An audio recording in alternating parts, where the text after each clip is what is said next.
O, hüquq tələbəsi idi. Siyasətçi olmaq arzusundaydı. Qadınlar onu sevir, dostları ona etibar edirdi. Amma bu xoşa gəlimli cəlbediciliyin arxasında bütün Amerikanı dəhşətə gətirən bir canavar gizlənirdi. Bu, Ted Bundy'nin hekayəsidir. Dünyanın ən məşhur seriyalı qatilinin. Biz bugün onun necə başladığını, kim olduğunu və sonda necə cəzalandırıldığını araşdıracağıq. Ted Bundy. Onun adı gözəllik və dəhşətin qəribə bir qarışığıdır. O, həmişə yaxşı geyinər, təbəssümü ilə hər kəsi inandırardı. Amma onun cinayətləri bu ölkənin seriyalı qatil anlayışını əbədi olaraq dəyişdi. Bu, onun sadəcə cinayətlərinin hekayəsi deyil, bir psixopatın cəmiyyətin ən dərin qatlarında necə gizlənə bilməsinin hekayəsidir. Hekayə 1946-cı ildə Burlington, Vermontda başlayır. Ted Bundy'nin həyatındakı ilk böyük sir elə ailəsində gizlənirdi. O, uzun illər anasını bacısı, nənə və babasını isə valideynləri bilərək böyüdü. Bu, uzaq, gizlədilmiş həqiqət Bundy'nin gələcək psixoloji inkişafına necə təsir etdi? Bu, onun həyat boyu davam edən yalan və manipulyasiya meylinin başlanğıcı ola bilərdi. Gənc Ted utancaq idi, lakin eyni zamanda gücə və nəzarətə ehtiyac duyurdu. Kollecdə oxuyarkən münasibət qurduğu bir qız tərəfindən tərk edildikdən sonra Ted'in daxilindəki nə isə qırıldı.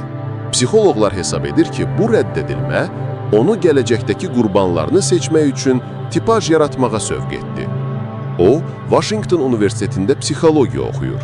Sonra isə Utah Universitetində hüquq təhsili alırdı.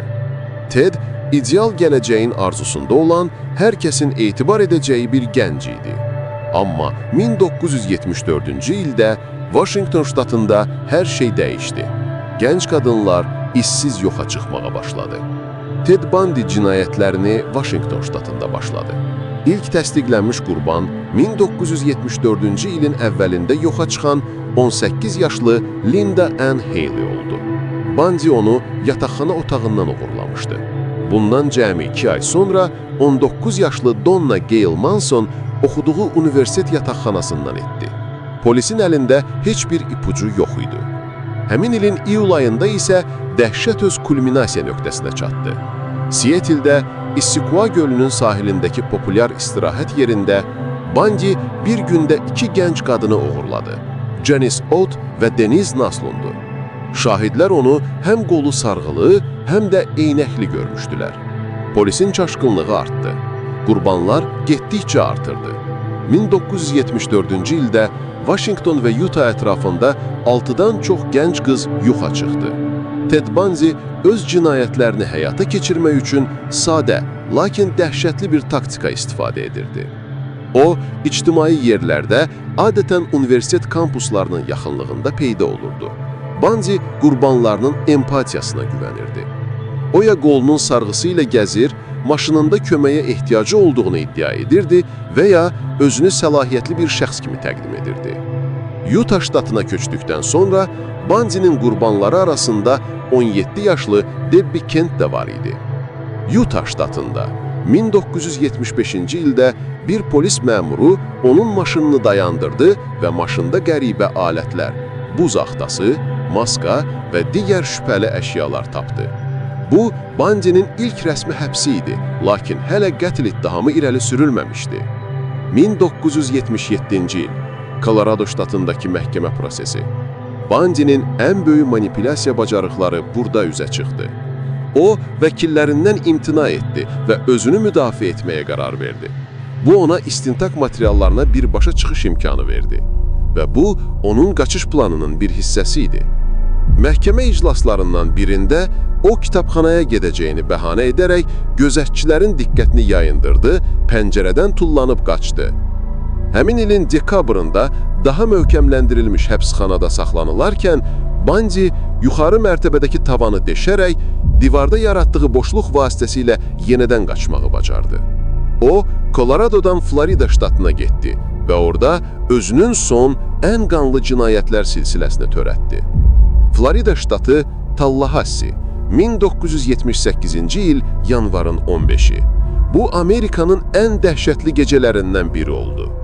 Bundy Florida Dövlət Universitetinin Chi Omega qadın yataqxanasına daxil oldu. O, qəddar şəkildə yataq otaqlarına girərək 4 qıza hücum etdi. Nəticədə Margaret Bowman və Liza Levy öldürüldü. Digər 2 qız isə ağır yaralandı. Cəmi bir ay sonra Bundy yenə Floridada 12 yaşlı Kimberly Leach'i oğurlayıb öldürdü. Bu cinayətlər Bundy'nin psixoloji soyuqluğunun son həddi idi. Bundy Floridada cəmi bir ay qala bildi. O, nəhayət ki, fevralda oğurlanmış bir maşında hərəkət edərkən sonuncu dəfə tutuldu. Bu dəfə geri dönüş yox idi. 1979-cu ildə başlayan məhkəmə isə Amerika tarixinin ən sensasyon məhkəmə proseslərindən biri oldu. Məhkəmədə Chi Omega yataqxanasında öldürülən Liza Levy'nin bədənində tapılan dəlillər əsas rol oynadı. Xüsusilə onun bədənindəki diş izləri Bundy'nin müdafiəsinin süqutuna səbəb oldu. Bu izlər Bundy'nin diş quruluşu ilə tamamilə üst-üstə düşürdü. Məhz o dövrdə inkişaf etməyə başlayan diş izlərinin analizi onu bu cinayətlə birbaşa əlaqələndirdi. Bundy 2 dəfə ölüm hökmü aldı. Məhkəmənin sonunda hakim Edward Covard Bundy'yə yadda qalan sözlər dedi. Gənc adam, həyat bir hədiyyədir və mən sənin bu hədiyyəni dəyərləndirməyini istəyirdim. Lakin o Bundy'yə ölüm hökmü verdi. Bundy apellyasiya müraciətləri ilə daha 10 il yaş idi. Bu illər ərzində o bəzi cinayətlərini etiraf etdi. 1989-cu il yanvarın 24-ü. Ted Bundy Floridada yerləşən Rayford həbsxanasında elektrik stulunda edam edildi. Edam günü həbsxananın xaricində yüzlərlə insan toplaşmışdı. Cəmiyyət rahat nəfəs aldı. O, psixopatiyanın və antisosial şəxsiyyət pozuntusunun ən parlaq, ən qorxuncu nümunələrindən biri olaraq qaldı. Onun hekayəsi bizə güvənin nə qədər kövrək olduğunu və ən xoşa gəlimli görünüşün arxasında hansı dəhşətlərin gizlənə bilməsini öyrətdi. Bundy'nin hekayəsi bugün də yazılan saysız-hesabsız kitablara və çəkilən filmlərə ilham verir. O, true crime janrının əbədi simvoludur. Bu, Ted Bundy'nin hekayəsi idi. Bəs növbəti dəfə hansı dəhşətli sirrin pərdəsini qaldıraq? Fikirlərinizi rəylərdə yazmağı unutmayın.